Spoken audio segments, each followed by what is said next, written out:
Anti corruption bureau દ્વારા કેતકી વ્યાસની ધરપકડ કરવામાં આવી છે। આપ દ્રશ્યની અંદર જોઈ શકો છો, હાલમાં કેતકી વ્યાસને લઈને એન્ટી કરપ્શન બ્યુરોની ટીમ છે તે તેના નામે જે મકાન હતું તે મકાન પર પંચનામું કરવા માટે પહોંચી હતી। ખાસ કરીને જ્યારે આ સમગ્ર પ્રમાણસર મિલકત મળી આવી હતી ત્યારે બોડકદેવમાં આવેલ જે આ શિવાલિક લીગન્સી જે ફ્લેટ છે કે જ્યાં તેનું મકાન હોવાનું જાણવા મળ્યું હતું, એટલે એસીબીની ટીમ છે તે હાલ અહીં પહોંચી છે અને ખાસ કરીને જે તપાસ હાથ ધરી છે।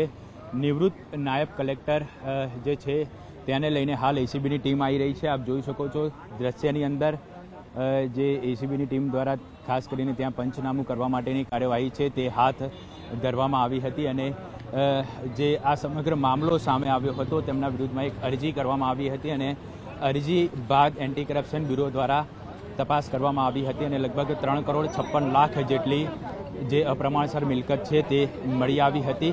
જો કે એન્ટી કરપ્શન બ્યુરોની તપાસમાં સામે આવ્યું છે કે લગભગ આ તમામ જે મિલકતો છે તે તેમણે તેમના માતા પિતાના નામે લીધી હતી અને તેમાં રોકાણ કર્યું હતું। કેટલીક જે બેંક એકાઉન્ટ પણ મળી આવ્યા હતા, એટલે તેમના જે કુટુંબીજનો છે તેમના આ બેંક એકાઉન્ટ મળી આવ્યા હતા અને જે મોટાભાગની રકમ છે તે તેમાં પણ જમા કરાવી હોવાનું જાણવા મળ્યું હતું।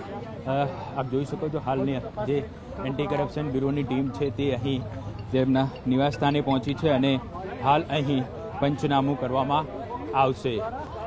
હાલ એસીબી દ્વારા આ સમગ્ર મામલે વધુ કાર્યવાહી પણ શરૂ કરવામાં આવી છે। જોઈ શકો છો હાલ અહીં જે ખાસ કરીને તેમની જે પણ મિલકતો જે સીઝ કરવામાં આવી છે તે તમામ મિલકતો ઉપર એન્ટી કરપ્શન બ્યુરો દ્વારા જે તેમને સાથે રાખીને કાર્યવાહી કરવામાં આવશે।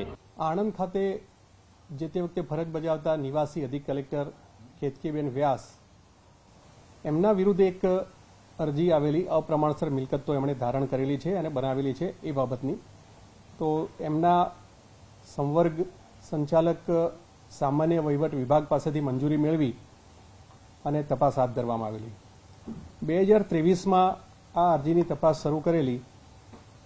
એમની જેટલી સંપત્તિઓ છે, એમની જેટલી આવકો છે એ બાબતે બધી તપાસ કરવામાં આવેલી અને એમની કાયદેસરની જે આવક એની સામે એમણે કરેલા ખર્ચ અને વસાવેલી સંપત્તિ એ બધાનું કેલ્ક્યુલેશન કરતા એમની પાસે 68.84% એટલે કે 3,56,03,910 રૂપિયાની મિલકતો વધારે જણાયેલી।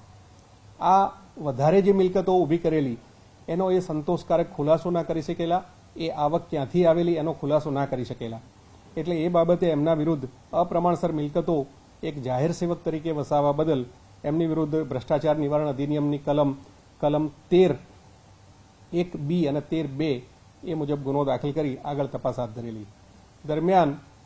તપાસ દરમિયાન કેતકી વ્યાસ તેઓ સેશન્સ કોર્ટમાંથી પણ આગોતરા જામીન મેળવવા ગયેલા। સેશન્સ કોર્ટે પણ એમની આગોતરા જામીન અરજી નામંજૂર કરેલી। ત્યારબાદ હાઈકોર્ટમાં પણ ગયેલા અને ગુજરાત હાઈકોર્ટે પણ એમની આગોતરા જામીન અરજી નામંજૂર કરેલી। ત્યારબાદ આ ગુનાની તપાસ વધારે આગળ વધારવાની હોય, સમયસર ચાર્જશીટ થાય અને ટ્રાયલ સમયસર ચાલી શકે એ માટે એમની ધરપકડ કરવી જરૂરી હતી। અમદાવાદ શહેર ક્રાઇમ બ્રાન્ચનો સંપર્ક કરી અને એમની મદદથી એસીબીએ એમનું લોકેશન ટ્રેસ કરાવ્યું અને ત્યારબાદ શેલા ગામ ખાતે એમની બહેનના ઘરે એ લોકો રહેતા હતા, ત્યાંથી ગઈકાલે સાંજે એમને ધરપકડ કરી અને અમદાવાદ શહેર ક્રાઇમ બ્રાન્ચે એસીબીને સોંપેલ છે। એમના પતિ ભાસ્કર વ્યાસ એ પોતે અત્યારે ડીવાયએસપી પોરબંદર ખાતે છે, વર્ગ 1ના અધિકારી છે। એમની પુત્રી મીરા એ યુએસએ ખાતે 2022થી ઉચ્ચ અભ્યાસમાં ત્યાં અભ્યાસ કરી રહી છે। એમના પિતા વાસુદેવ વ્યાસ એ કર્મકાંડ અને બુક સ્ટોલ વિરમગામ ખાતે ધરાવે છે। એમાં એમણે આવક ઘણી બધી બતાવી છે, જે કર્મકાંડ અને બુક સ્ટોલમાંથી આટલી બધી આવક ન હોઈ શકે, ત્યારે એ શંકા પડેલી અને એમના એકાઉન્ટ્સને બધી તપાસ કરવામાં આવી ત્યારે પણ એમાંથી કોઈ ખુલાસા થઈ શકેલા નથી। એમના માતૃશ્રી પ્રફુલ્લાબેન એ ઘરકામ અને કર્મકાંડ વ્યવસાયમાં મદદ, એમાં પણ આટલી મોટી આવક ના હોઈ શકે। એમને ટોટલ પોતાના કુટુંબના 24 એકાઉન્ટમાં જુદી જુદી રકમો જમા કરેલી। સૌથી મોટી ધ્યાન ખેંચે એવી બાબત એવી છે કે જીવન નિર્વાહ માટે જે એક સિદ્ધાંત ઘડાયેલો છે એ સિદ્ધાંત મુજબ સરકારી કર્મચારી પોતાના મુખ્ય આવક પગાર છે એ પગારમાંથી 30% રસોડા ખર્ચ કરવાનો થતો હોય છે. એટલો તો થાય જ, પણ એમણે 2012-13ના વર્ષમાં 3,99,000નો પગાર મેળવ્યો છે. એની સામે બેંકમાંથી રોકડ ઉપાડ 9,80,000 કરેલો છે. સમજી શકીએ કે આગળની બેલેન્સ હોઈ શકે. 2013-14માં 4,88,000ની આવક મેળવી છે પગારની, એની સામે એમને 5,80,000 ઉપાડ કરેલો છે.